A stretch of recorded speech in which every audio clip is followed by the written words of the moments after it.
And I loved the way you performed it. That was lovely and spectacular. Well done. Thank you very much. Zoe. Oh, jeez.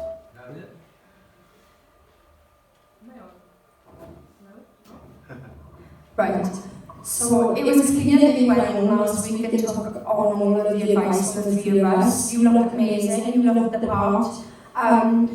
Don't be so scared to go down an octave on like the big notes like you did at the end then, or even change the key of the song if you're not confident. And sometimes the time was a bit off, but you brought it back, you really brought it back.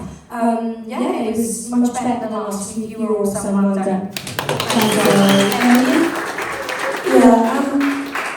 It was a really good choice. Some bits were really quite shaky and breathy. But some bits you did do well on them. Your mic control you need to work on because you keep coming really close and then you shouted some bits and then you're coming quiet on other bits.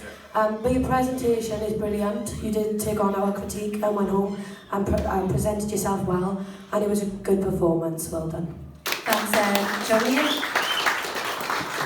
It was definitely better than your audition, right? So I wanted to know that it was a step up. In a way, I'm kind of gutted because I know that, like I said, if we revert back, if everyone remember, I stated last week that literally you've stepped into this, like literally out to your living room. You've got zero experience in pitch, key, or anything like that. You probably don't know about, like when we say to you, try changing the key of the song, you probably think, oh, I just used the original tracks or something. That's where you were at with it, because you're unaware of all the things you need to know as an artist. So this is the result of what happened tonight. The song was the wrong pitch for you. So where you was like singing the first parts and they were on, And then you got to the I part, and you're like, oh, I can't grab it. That's because the pitch of the song is wrong for you. So you need to go on YouTube and you need to type in like lower or higher and things like that, and then you can find one that's allowing you to push all that out, right? So remember that, because that's so important for you to know. Every singer should know, how to use a song to their voice and all this. And again, like I said, I think a lot of people would probably automatically expect, he's about to know that, Joe. No, he doesn't. That's why he just uses that.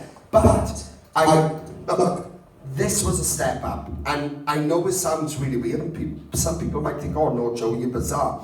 But the fact is, right, I generally feel like there is a voice there. I feel like you've got something there. I can't help how I feel, and I feel it's there.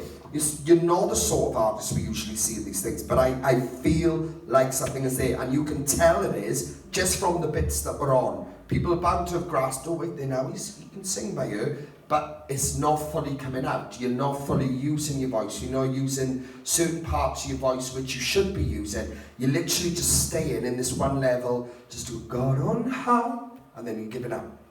You can feel it, and even now, even though this was a step forward from last week, even then, you were smiling throughout this, you were smiling, and the song is such a vulnerable song. It needs to be emotional, you need to be connected like this, smiling and bringing on, doing these little things. I know it's because you're excited now to be there, but these things you've got to look at, because when if you're going to go out there doing a performance that's really dramatic and emotional, you need to bring that across to people, If you're going to do a happy song, go for it, laugh, joke, be happy. Remember, that's all part of your performance, so I want to take that on board too. But Viv, also this is very simple. From last week to this week, you stepped it up, and that is true, but there's still a long way to go, 100%. Alright, but well done for stepping it up. Well done.